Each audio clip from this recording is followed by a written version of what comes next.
บ่มีเว้ยมาเที่ยวจังหวัดกาญจนบุรีก็คุยเขื่อนสาวเป็นไหนหมดวะก็คุยมีแต่กระดอกเท่าไหร่กระดอทมๆใช่ไหมไม่ใช่กระดอกระแดดรู้ว่าเราใหญ่มาก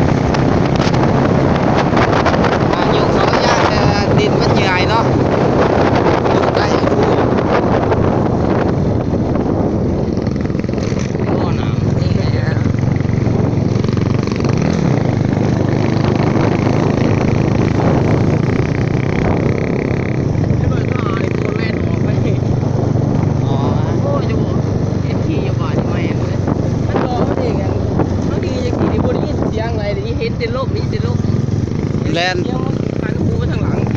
ไปแลนท่านะหนาดินง่ายไม่ไงนะคลองทางตรงยังเราก็คงไหนดีดูตรงไหนแบบนี้ดีกว่ายังจะบอกก็จักนะก็เห็นให้ใกล้เขาโอ้เอาสายแล้วคุณว่าสีกันสีขาดด้วยใช่พูดเนี่ยอย่างนั้นกังเว้น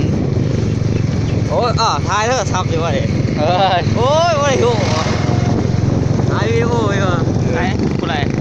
ดีเริ่มกับผมหนาทายกับผม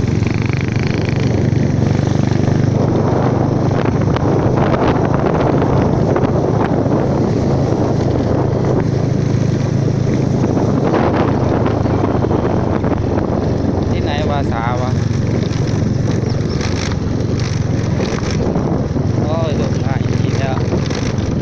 ระวังนะโอ้เขาแย่พี่น้องได้ยินไปได้ยินหอดตอนนั้นต้นไม้จะตายหมดเนาะ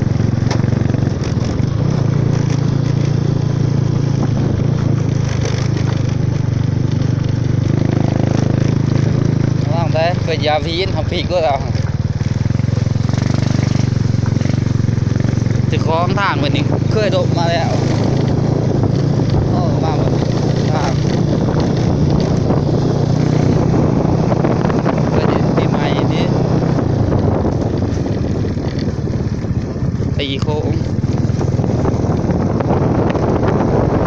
โอ้ยน่ารักเลย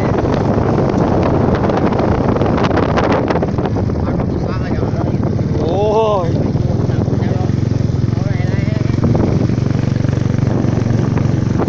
เอาอยู่วะพี่อะไรอ้อยเยอะไอ้อ้อยค่อยหลัง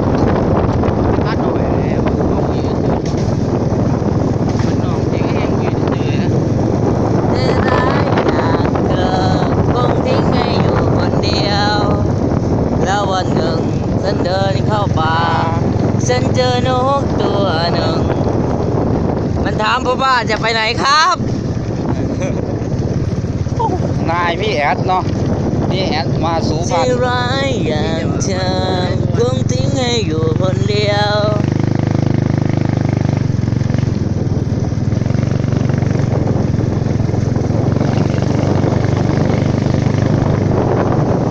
มันบักข้ามฝรั่งมันเห็ดยังเห็ดบ่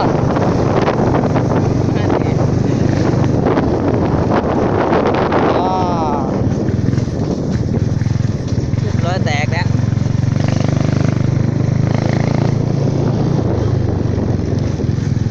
เป็นแหล่งท่องเที่ยวก้อนเยอะจะคล้องกิน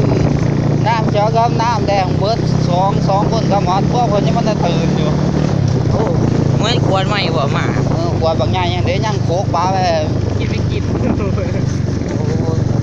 วัวบางไงเด็กปลาโคกปลาไปให้นั่นดำโด่งครับอันนี้ดูว่า ของตีกันดีอ่ะตายแน่นอนมาดึงฉันมาเข้าป่าโอ้พี่ไหนพี่วันหนึ่งฉันพาขึ้น ที่ไหนเงียบหมดเลย ยิงตาย ทำไมเงียบจัง